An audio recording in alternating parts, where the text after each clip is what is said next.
Hey guys, sorry it's been so long since I recorded, but along with not having my computer and not having anywhere to upload the videos, um, we were also moving around and a lot of changes, not to mention with everything that's going on lately.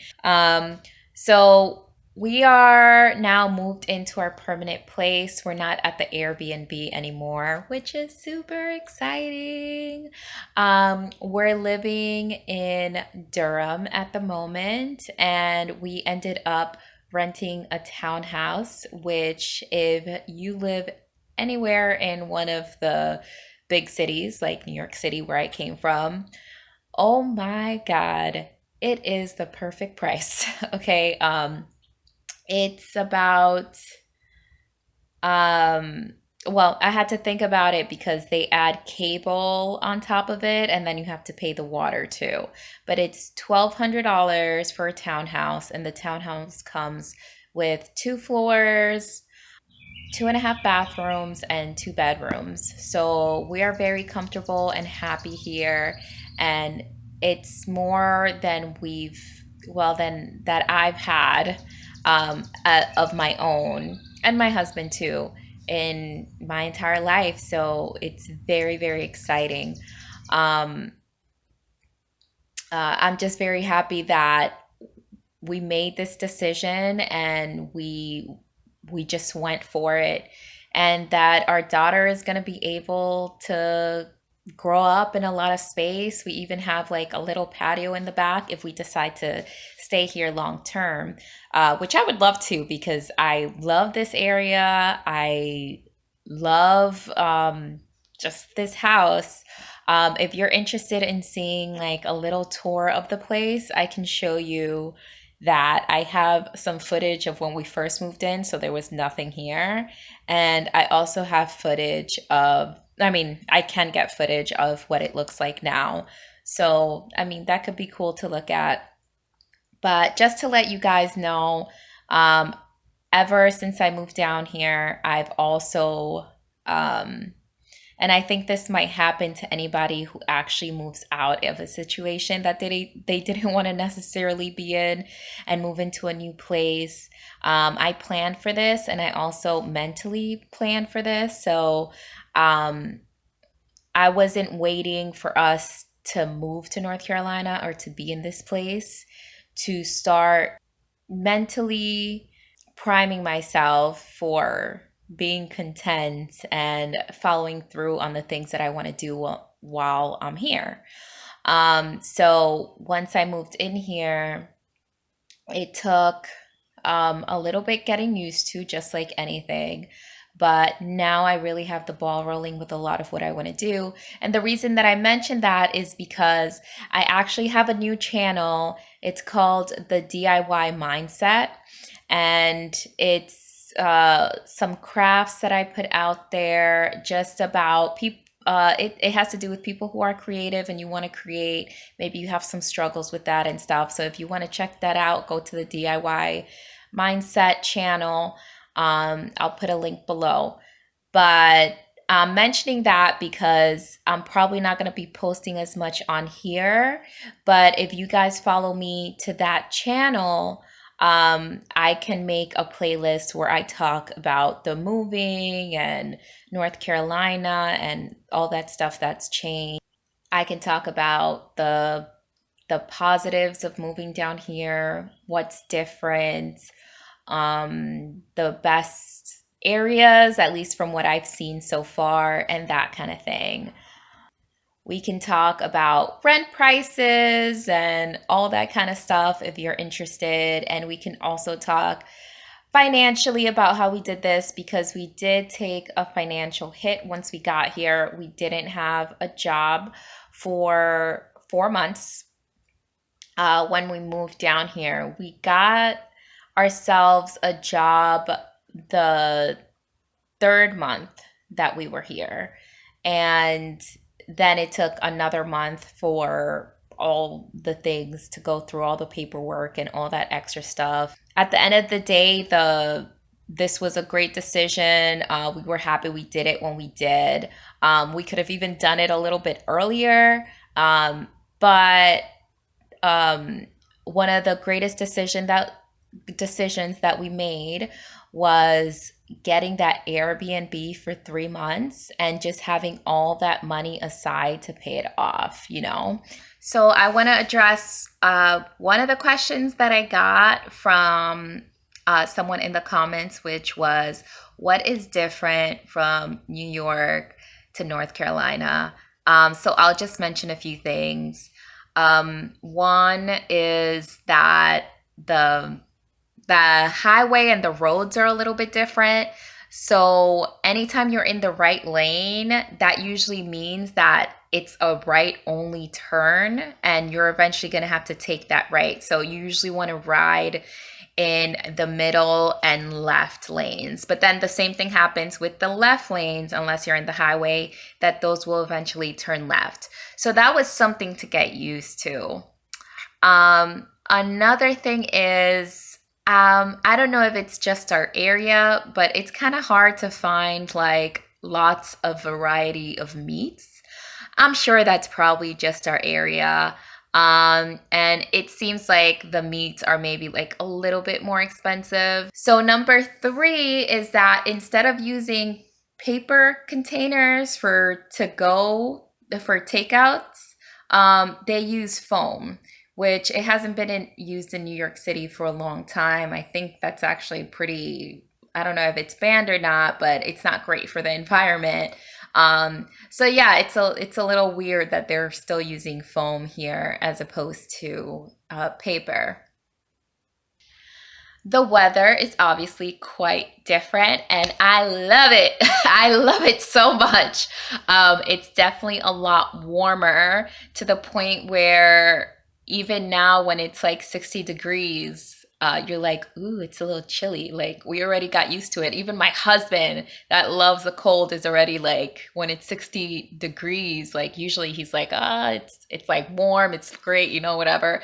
Now he's like, oh, I'm cold. So, that's different. The rain is quite different.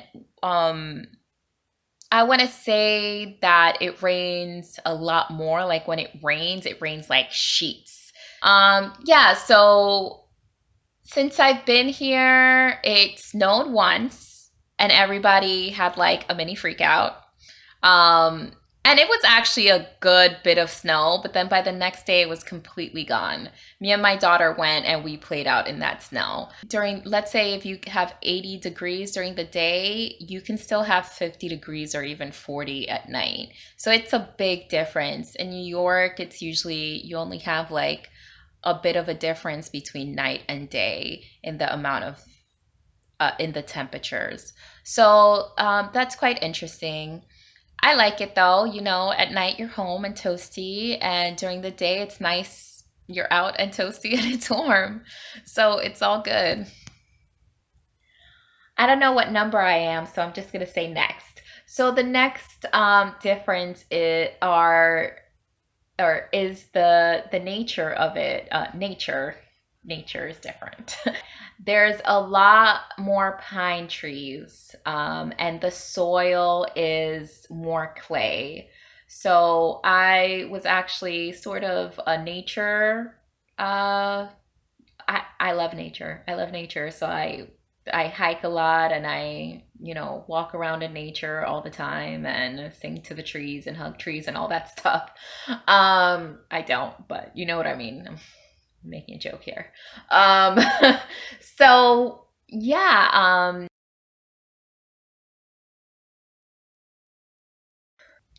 the people.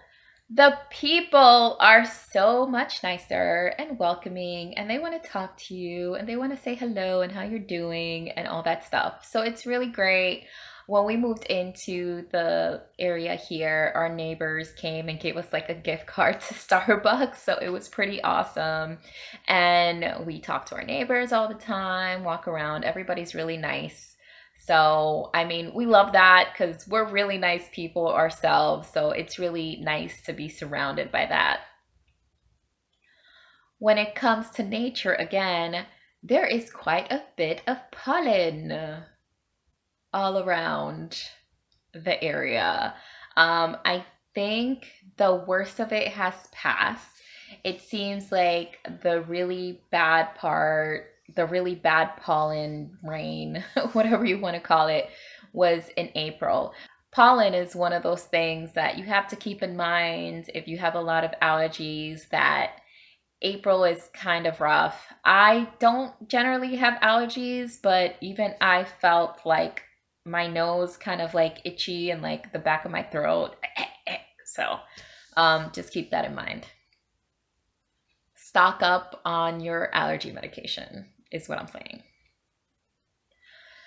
Depending on the part of New York that you come from, I came from the Bronx originally, and then prior to, and then after that, I was living with my in-laws for 2 years in Westchester.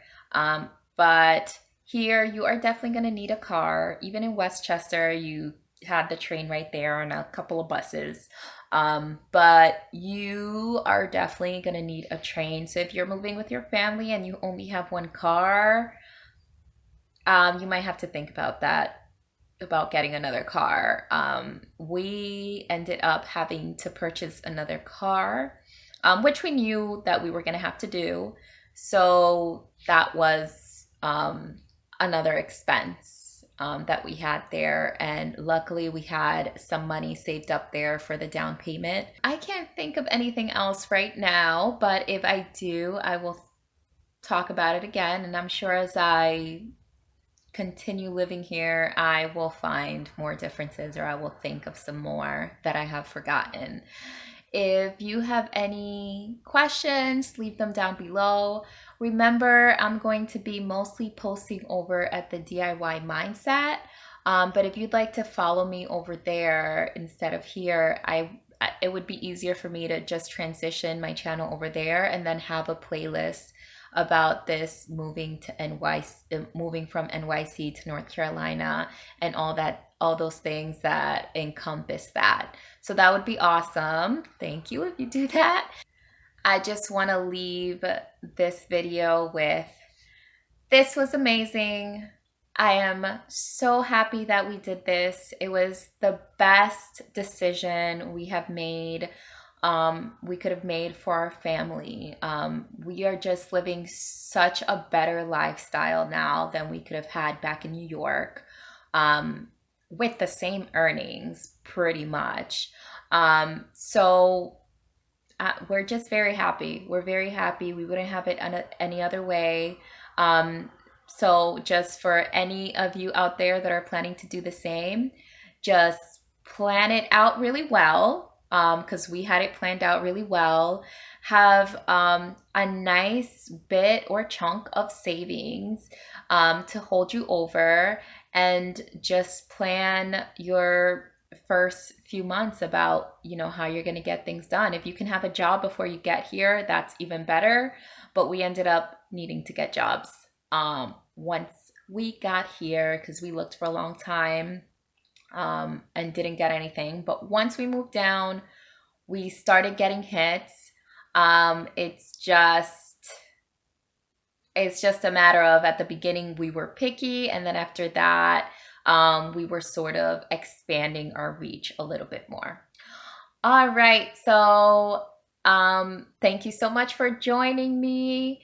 If you have any questions, again, leave them below. I'll try and think of more topics to talk about when it comes to moving from NYC to North Carolina, any topics about the area and that kind of stuff.